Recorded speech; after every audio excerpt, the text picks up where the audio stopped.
Live from New York, this is WIUR Radio.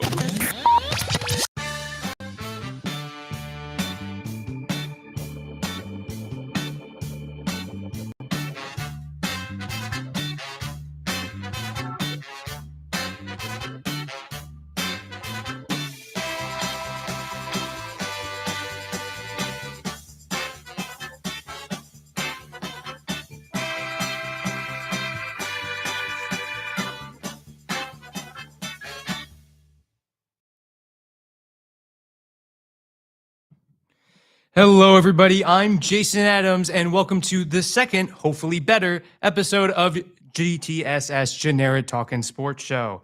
This is going to be another, hopefully much smoother because I have stuff written down this time, and it won't be me thinking of stuff the top of my head, which I can barely talk about. We're going to have a few talking points jump to sport, most likely probably football, baseball. All that's coming out of my head, though. Baseball, I can speak for hours about through my head just because of how bad and embarrassing my baseball team is. And then we'll finish off with hockey again because I like to keep a routine, hopefully switch things up soon, but this time it will be the exact same. But I'd be a little more cleaner, a little more smoother. The transitions won't be as abrupt or bad. And well, we're going to start off with my favorite football team, which they're in a weird spot. It's very mixed emotions. I'm very conflicted with this team, the Jets. They are so weird, but they're bad. They are simply bad. They don't have a QB still. But let me get to the real talking points of this whole game. Will McDonald, what a play with the block field goal. I mean, I'm listening to it on the radio because I'm coming back from my home on the weekend. So all I'm thinking is, what is going on? What is happening? And sadly, like always, the Jets waste something really cool. It's frustrating to think that that was probably going to be what might be his career highlight, and it was wasted in the span of 2 minutes. Very disappointing, very sad, but that is just a very small thing, is just his feelings about this whole situation. The real thing, I think, is the fans. We're 0-3 again, because of course we are. It's the Jets. But there's something weird about this 0-3 feeling. Like, I'm still confident this is like a year like the Lions had in 21 before they were really good.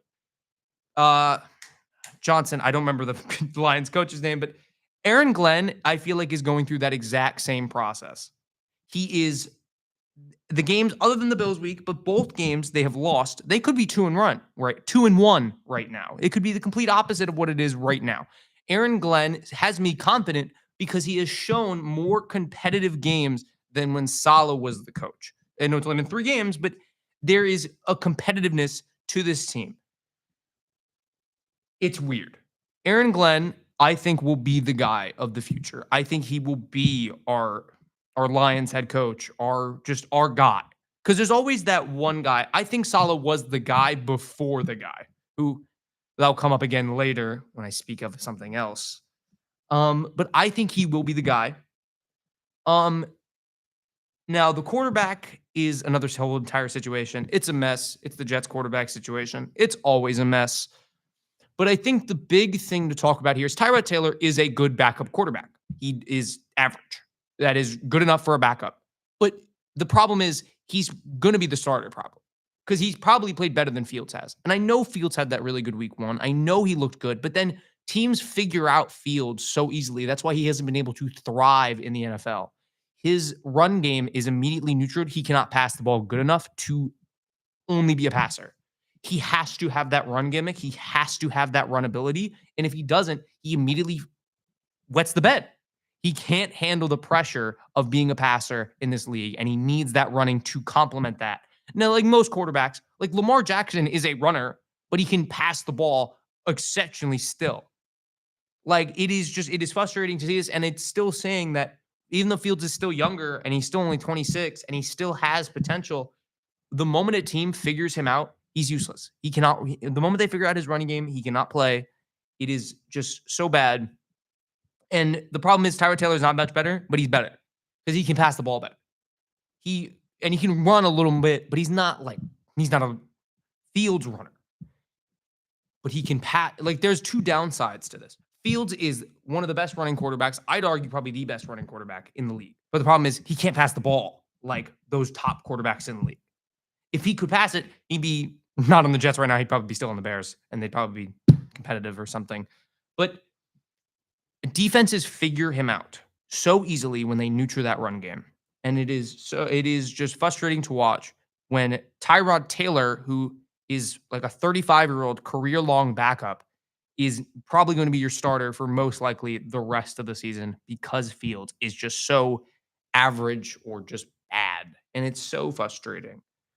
But on the more positive side, I still think this team has a good young core. There is pieces and like there's a collection of pieces on this team that are so good, so good. Saws, Garrett, the whole line looks great these past couple days, even without Elijah Vera Tucker. Like the D line, Will McDonald, Jermaine Johnson, I think is still on the team. That's pretty bad. I don't remember that, but he's on the team. Um, you have this young, like these young stars in the league that are still good, and they have. Oh, you have a running back. I remember about Brees, who might not be here next year because he's probably going to sign somewhere else. But you have the skill guys. You just need the glue now to put this all together. And it's weird that I feel so positive about a team that hasn't made the playoffs since I was 4 years old. It is so weird, but I think there are a lot of positives to come away from this, and one of the positives I think that should be is if they're competitive every week. If every week is like week 1 and week 3, that is a positive. If they only win 5 games, that's fine. They looked good. There are pieces here. The Lions went through that, and guess what? They made the NFC championship game. They almost won against the 49ers. They probably should have before they blew it, have a meltdown. But there is a team here, and I'm getting the exact vibes the Lions had that season. I'm getting that exact vibes of this team. They don't have it yet, but they will figure it out. Everything is slowly coming together, and it will come together in the end. But I do have to say, well, that was loud. But I do have to say, if this team does end up in the bottom 3, I really need Woody Johnson to sell this team. It is bad. Like it is the same bad news every week. And it's frustrating because he continues to not sell the team. Like you'd have to think this is like Woody Johnson's a horrible owner because he doesn't the Jets ownership doesn't seem to care about the fan experience. Like you have to get a new stadium soon because I think the lease is up in like 2 years for the team or 1 year. This might be the last year, if I remember correctly. But it's just frustrating to watch this guy who has run the team for probably since like the early 2000s, I think, or maybe the late 90s. And they've made the playoffs technically 2 times in my lifetime, but only 2 of those times when I was 3 and 4 years old in 2010 and 2011. Oh, no, I was 3 last time they made it. Oh my God, I'm just putting that together because it was the fresh 2011 season. Anyway, I just don't see how they can keep this team going. It's an absolute joke, and he needs to sell the team.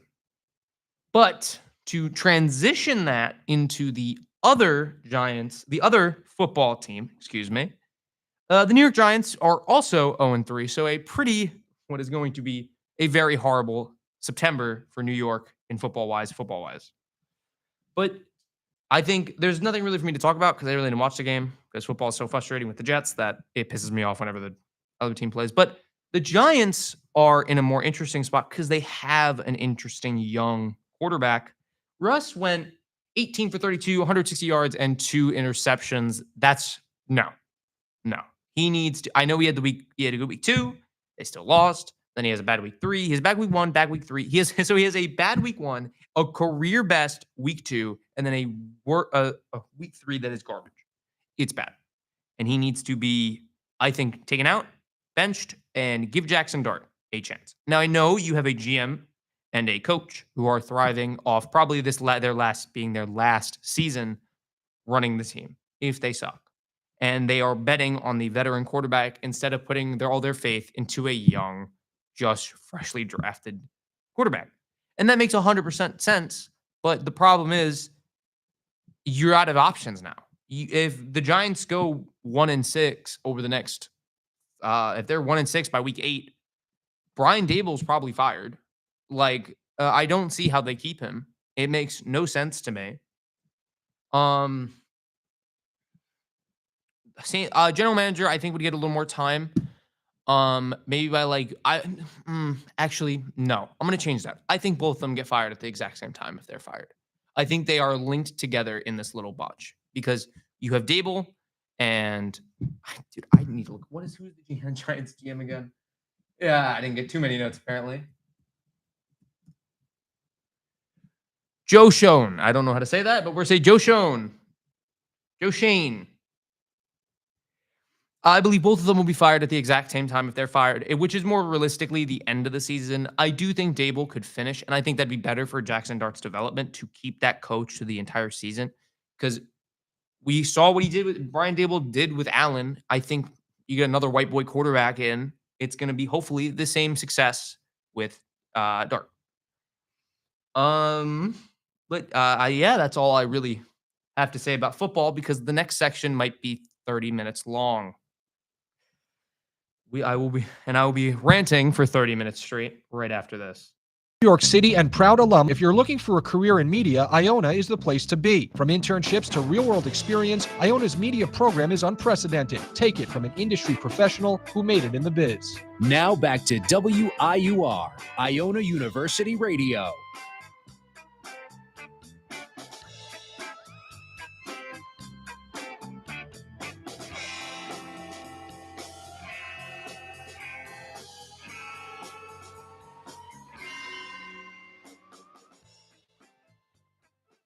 Okay, so after a little bit of a messy first half because can't talk football that well because not my favorite thing, but now we move on to my second favorite team, but the team that I care about the most right now because they're in the most high textured situation, the New York Mets or the Mets. Sorry, the Mets are a mess like always because of course they are on the borderline of having probably the biggest collapse. I think a bigger collapse than '07. They have been a bad team since June. And that's not like a collapse, but it's a collapse. And I know people are going to play. People have been saying, the Tigers are having such a collapse. And how is nobody talking about them? They didn't spend $700 million on one player. We did. We didn't spend $1 billion in an offseason for a transitional year. That's not transitional year moves. Transitional year moves would be selling off everybody and trading in young players. But they didn't do that. And now I think I've just been at a loss for words. First thing I'd say, Mania, what happened to him? I genuinely don't know what happened to Mania. It is the most confusing thing to me. He's completely lost it.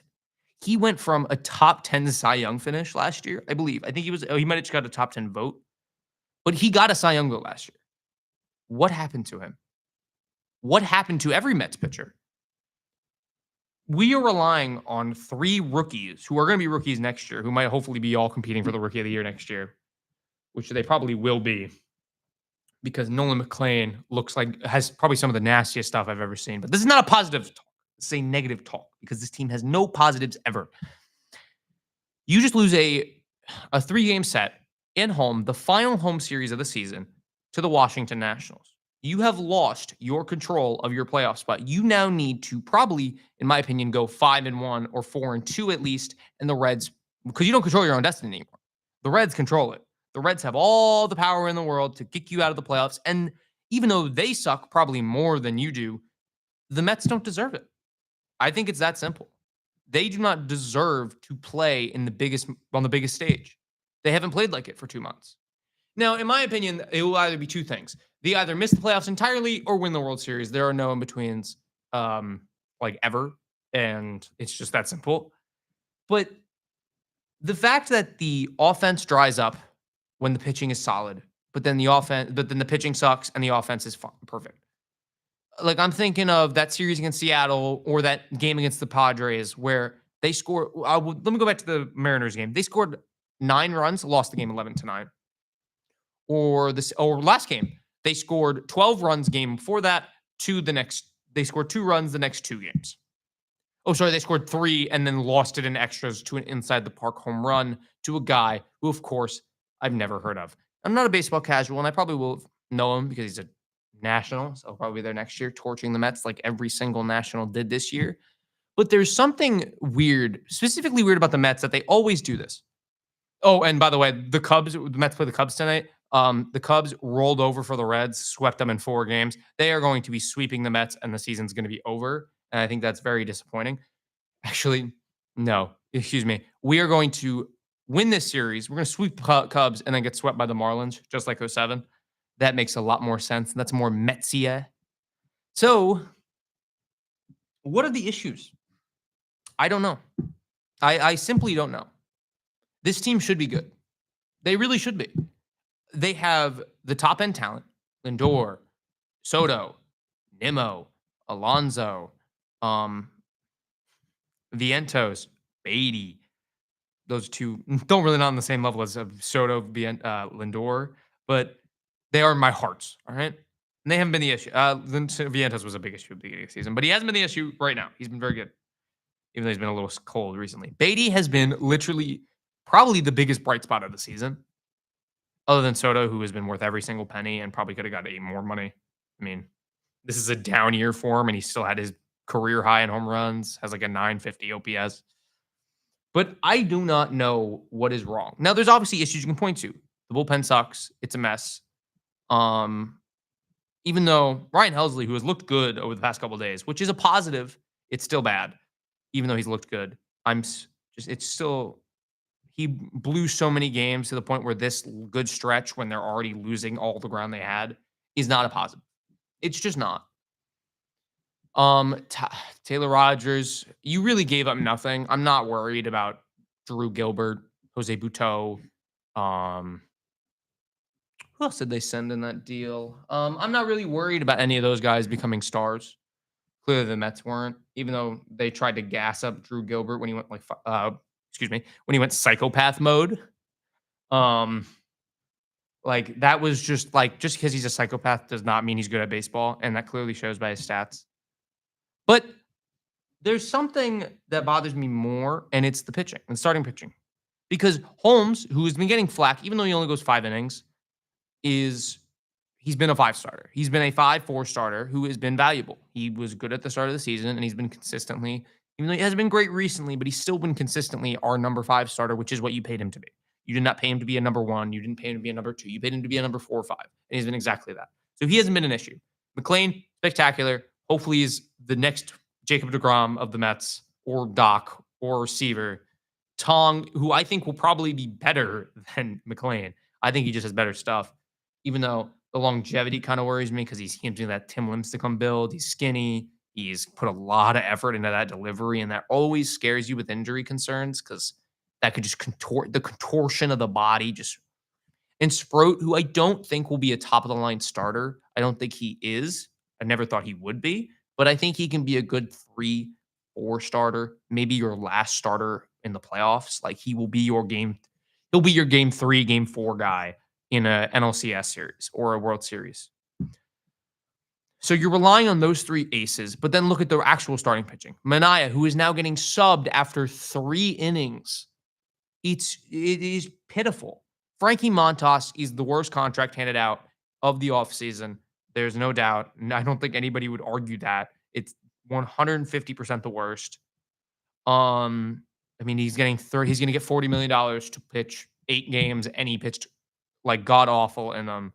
So throw him out the window because he is just useless. He was a waste of money, and it's frustrating.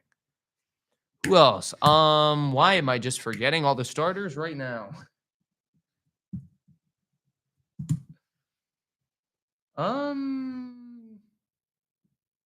Kodai Senga got just sent down, which is crazy to think about. I mean, this guy went from your ace, your like number 1 guy, to he wouldn't even make a playoff rotation right now, even though you're not even going to make the playoffs. So why are we talking about playoffs at this point? David Peterson has gone into a muffin. Like he's throwing meatballs all of a sudden. You went from going 9, you went through complete game shutouts, 8 innings of 1-run baseball to, oh my God, dude, get through 2 innings. It's a mess. And I don't know. He's been the most consistent starter, which is very frustrating because he's been bad the past couple of weeks. But that's probably, McLean's been the most consistent, even though he gave up 3 runs last time. But I think to think about the whole starting rotation has been a disaster, and um, David Stearns deserves no credit for what he has built. He has built a mess this year. I still believe in David Stearns, and I do not think he is this dumb. Like, I refuse to believe that he is this bad at evaluating talent. I mean, Cedric Mullins, what a bad trade that was. You gave up nothing, hopefully, but it is so frustrating to see that. And it makes me sad. It makes me really sad that he has such a bad offseason because I thought, oh my God, we're going to win 102 games and we're going to be in the World Series this year. Like, I thought that. I thought he built such a good team. Like, I'm not even blaming him for the Manaea signing because the Manaea was a top 10 Cy Young. And I know it's only a 1-year thing. But every fan would have been pissed if they didn't keep him. I would have been pissed if Manaea wasn't on the team last year. Like, I would have been mad.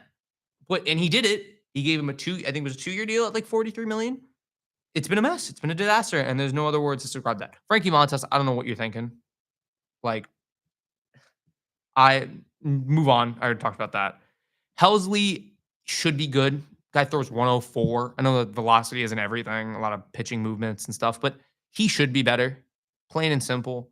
I just don't think he can handle New York. Same thing with Devin Williams, even though Devin Williams has been really good the past couple weeks, excuse me.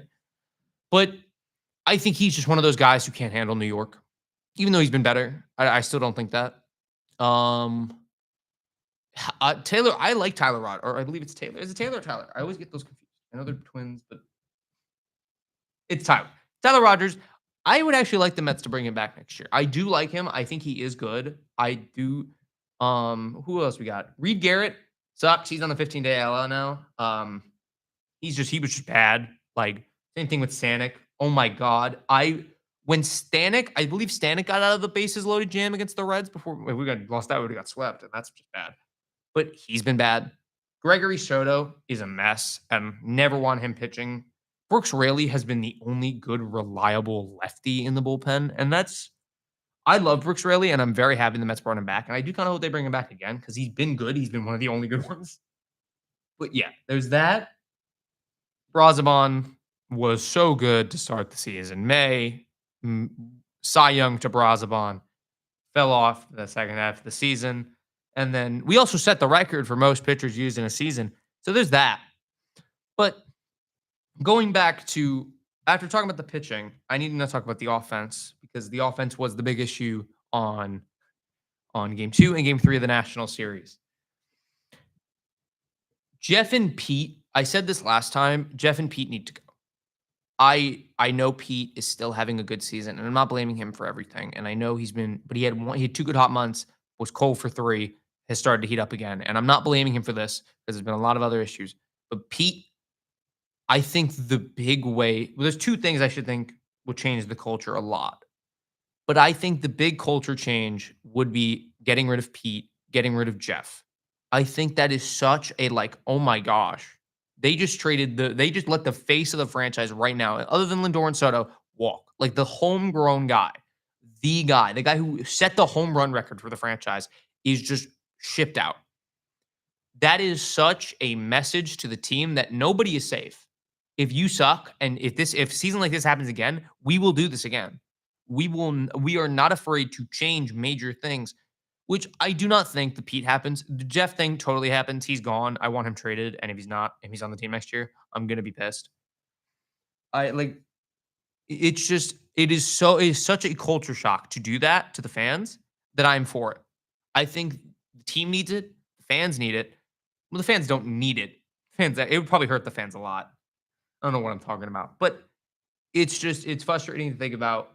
And that's just one off-season move I would like. What else do we got?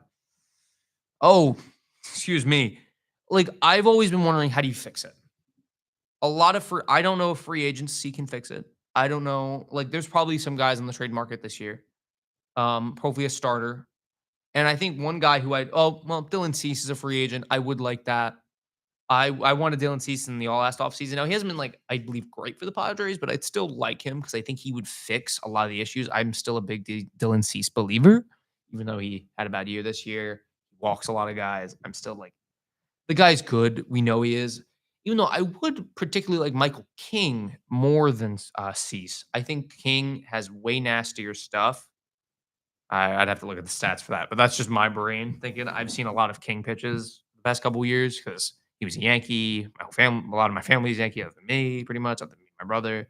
So I watched a lot of Yankee games. So I saw a lot of King before he was a starter, and then I saw him a lot last year because he was a starter because it was such a big story. Guy was so nasty, so gross. It's that game one against the Braves, 12 strikeouts. Was watching that. I would prefer him over Cease, but there's a lot of depth on this team that I don't know, and I think you have to trade a lot of pieces out, like a Jeff, who I think you can get a solid player for. But I'm thinking more of one of the guys of more value, like a Mauricio. I don't want to trade Vientos because I've always been a big Vientos believer. I thought he was going to break out in 2024. He did. Oh my gosh, that was the most rewarding sense of like belief I've ever had. Felt so good, so good to finally see him succeed. Beatty, who I was always a believer. Then last year I was a disbeliever. That was proven. Coming into this year, I was a disbeliever, and he has not been the superstar, but he has been probably the future Jeff without the average part. He'll probably hit hopefully 25 home runs, hit like 240 with like a 320 on base, and strike out a ton, but he will be like a 750, 750 to 800 range OPS. Like he will be a with Gold Glove caliber defense all over the field. He will be a good player, and I don't see you trading that. Mauricio is the only weird one, and I think he is the one I would be willing to trade the most. I think he has the most potential, and I would hate to trade him, but I think there are just not enough options on the field to keep Mauricio at this point. I think Mauricio will be a good player, but I don't know if it's going to be here. I don't know if it's going to be somewhere else because you have so much still young talent coming through the system that it's like, okay, you can start trading some of these guys who are like Mauricio's going to be 25 and he hasn't proved anything. I know he had a whole ACL injury and that really made me sad because I was so happy when he got that call up in 23, hit the ball. I think it was 117 for his first hit, which was crazy. And then injured in the Dominican League, I believe, or Winter League, whichever one it was. So he's the one I'd like to trade the most because I think he has the most potential, so you can probably get the most assets for him. But you also have such young talent coming through the system. Again, you have Jet.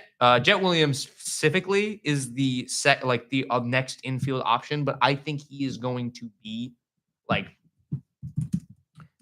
I think he will be the second baseman of the future. I think you will have Lindor. You will have Lindor. I think next year, hopefully, you're looking at a lineup that is Vientos. I'll say Vientos at first, Jet at second, Lindor at short, Beatty at third, Alvarez at catcher, left field Nimmo, right field Soto, and down the middle, hopefully next year, probably mid next year. I think he'll start in AAA next year. It's Carson Bench. Carson Bench is is going to be a 5-tool center fielder. Like it's that simple. I believe he is struggling, I think, to start his AAA debut. Yeah, hitting 178 with a 583 OPS in 90 at bats, 24 games. So he hasn't been great, but that is just he is only 22. He's probably going to be I think midway through next year, we will be seeing him playing in the big leagues. And it will be magical because we might finally have the center fielder of the future, even though we had Nimmo for so many years. And I'm still a Nimmo lover, but I'm starting to believe less in him because he's kind of just lost who he was as a player. And that's completely fine. You have to change because everybody changes how they face you. But yeah, I could see. And then obviously the whole pitching staff. I believe the pitching staff will be McLean, Tong, Sproat, and then maybe Holmes. Or if you want to move Holmes back to the bullpen because he just can't go more than 4 innings. You have those 3 guys hopefully leading the rotation, and then you fill it out. Minaya might have to move back to the bullpen because he's just lost it. But yeah, I don't know what you do other than that. You have to hope the only way this team gets better, I think, next year is a lot of ingrown talent. Also, I was thinking about talking about firing Mendoza, but I don't even know if this is a manager issue. He's lost them games, don't get me wrong, but like can't blame him. The bullpen sucks. Like they're blowing games they shouldn't be. And it's not, you can't blame the manager for everything. I blame the manager a lot. I've been mad at Mendoza multiple times of the year for just pulling it. I mean, he puts Ryan Stanek in every other game, and it's just, what the hell are you doing? But I think there is something where sometimes you can't even blame the manager. Okay, Ryan Helsley comes in. The guy has like a 1.9 or 1. I think it was like 1.7 ERA last year. And he's been like a 2 ERA flat this year. Okay. You can't blame him for bringing him in every time. There's something in there. He's done it for 4 straight years. There's clearly a good player in Ryan Helsley. You can't blame the manager for him sucking. You just can't. But fans will, and they'll say he'll be fired. And I don't know if he is the guy. I would prefer. I think somebody said the same thing with, like I said before, with Aaron Glenn. Robert Saleh was the guy before the guy, hopefully, which is going to be Aaron Glenn. I think Carlos Mendoza might be the guy before the guy. I think maybe give him one more year, or if you fire him this year, I really wouldn't care. I don't think Mendoza's that great of a manager, but I don't think he's bad. Like, I think he's a solid manager. But I think his bullpen decisions I just question his bullpen decisions. And should he be fired? Should he not be fired? It does not bother me.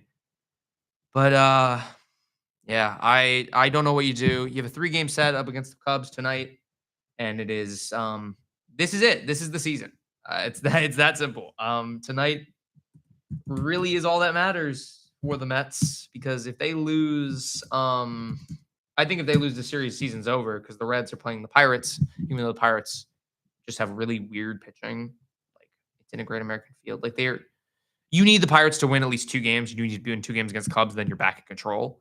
But because you don't have the tiebreaker over the Reds have the tiebreaker over you. So all you have to do, pray to the baseball gods. Even though we're Mets fans, they hate us. Most of my teams. But yeah, I really don't know what to say about this team. It's so sad, and I probably could have rambled for 30 more minutes about everything else, but I need to move on because the season's still alive. It's bad. Yeah. So I think that will do it for the little baseball section. And well, for the ad read, WIR Sports on Mixer is back as we cover a soccer doubleheader on Saturday as Iona heads to Buffalo to face Kansas. Coverage begins at 11:30 a.m. with our new show, Gales Game Day, before Iona's women's soccer play at 12 and men's soccer play at 3. Men's soccer at 3. Only on WIRU Radio Sports. Only on WIRU Sports on Mixer. Don't know how to say that. Excuse me for the ad read. That was very horrible. But we now move on to the best sport in the entire world because preseason started. Boy, am I excited. And it was very gratified because I got to talk about my favorite team, the New York Islanders. Because even though they did lose their preseason opener, which I was watching, Matthew Schaefer looks like he could be a top 4 defenseman by the end of the year at 18. The guy is, I think, 20 days older than me, and he's an NHL defenseman. So that makes me feel a little sad. But look at the positives, right? The guy's playing for my favorite team and not another team. Matthew Shea, he did do a few things, missed the delay of game. Players are going to do that. It's not something concerned of. And then the holding penalty, he just wasn't he's a rookie mistake and he's playing a preseason game. It doesn't hurt anybody. It's you look to see and you try to fix those mistakes. Every player has mistakes. But the assist, now the only complaint you can say is the shot, but the shot worked out. The softer shot left a rebound right him for Palmieri, who buries the rebound. And that's so good to see that he we'll get to the back check later, but like to see him have he's such an good offensive minded defenseman that it's crazy how, and he's also a good defensive minded, but he's such a good smooth skater. That's what I want to talk about, the skating. This was this guy's first actual game since the World Juniors back in January. And it is so impressive to see this guy skate like that. Incredible. I believe so much in him. I think he'll be a franchise defenseman. Hopefully he's the next Cale Makar, Quinn Hughes, Ray Bourque. But I want talk about it. Like you see highlights like the assist. I know it's a rebound assist, but it's still an assist. A point is a point. His expected goals are good. His expected goals against are good. But I want to talk about that back check against Michkov. The skating is so good. You can see why he was the number 1 overall pick because he has that defining trait. He has the number 1 skill. He has the skill, the top end skill that a defenseman needs, like a skating. He might not have a shot, but he has the IQ. He has IQ. He has a good IQ. He's a great skater. You can see the tools there. And the back check against Michkov, I know Mitkov is slow, and he was already facing that way. Mitkov had to spin around, and he's just a slow player in general. But to see the heads up play, the smooth skating to catch up to such a good player in Matvey Michkov, it is so impressive, and I cannot wait to watch. I cannot believe he is playing for my favorite team. I cannot wait to watch him play for my favorite team, and I am so excited to see how his career plays out. But now we jump to another prospect in the Islanders system. This one didn't go as well as Kayshawn. I mean, sorry, Matthew Shaver. It's Kayshawn Erickson. Um, he leaves the ice after what looked like a very, very horrible hit. That really scared me after seeing that because I didn't watch the whole game. I was kind of doing something, and then the game was on the action, and then I saw it happen in the replay, and looked bad. It looks like, oh my god, the guy already tore his ACL. Of course, the Islanders' luck, my luck as a fan of every single one of my teams that, oh, look, one of the top picks you just had? Yeah, no, broken ACL. Torn ACL, won't be back till, I don't know, middle of 2026. Or, sorry, middle of 2027. Like, it's horrible. And we thank God we avoided that. And he's actually apparently just fine. Apparently, like, it was just a day-to-day injury. He's okay. He's good to go. He can probably skate. But yeah, the scare was bad, but he's good. He's all good. He's safe. Patrick Ross said it. We're good there. What else? Luca Romano, another Islanders prospect, third round pick, looked great. Probably a middle of the end skill guy. I don't see him being a top end guy, but I cannot wait to watch him in the OHL. He will be he'll be nasty. He will be the hands. He's got the hands. That shootout goal. He looks just good in general. And for a guy who was his first preseason game, his first like third round pick, you can't take anything away from that. But other than that, Barzell, great to see him skating after that. What looked like could be, I mean, what he said in that post game press conference, saying like, "Oh, I don't know if I'll ever be able to skate again or feel again," or whatever the hell he said. But he's looked good. He looked like Barzell. That's a positive. Who else? Oh, it's gonna bother me. Who played in this? I'm thinking of somebody else. Oh, Maxim Shabanov. Shabanov played his first preseason game. I don't know. I really didn't see him that much. I don't know if he got that much ice time. Let me just check real quick. Looked up ice time and excuse me. But yeah, the positives there. The team looked good and the prospects look good. I don't think there is any worry. And even if they're bad, hey, if they're bad, they're bad. I don't care because next year's draft has a generational talent possible, and I will take that any day of the week. But now we move on to today. I'm sorry, I'm like trying to move on to the next topic. We have more things to talk about. The Islanders play the Devils tonight for their first preseason game. The Devils' Islanders' second preseason game. It is the debut of Callum Ritchie's first preseason game, and can't wait for him. I think he will be our second end center of the future, our second line center of the future. I don't think he'll be a first liner. I don't know about Patrice Bergeron. I don't think he's going to be that good, but if he's a 60 point two-way, great defensively, like just great defensive center, that's exactly what you want for a second line center. And he's only, I believe, 20, turning 21. So many positives going into this year. And I cannot wait to watch him, hopefully, on the NHL roster later in the season. Do not know when college hockey starts, but I was going to say can't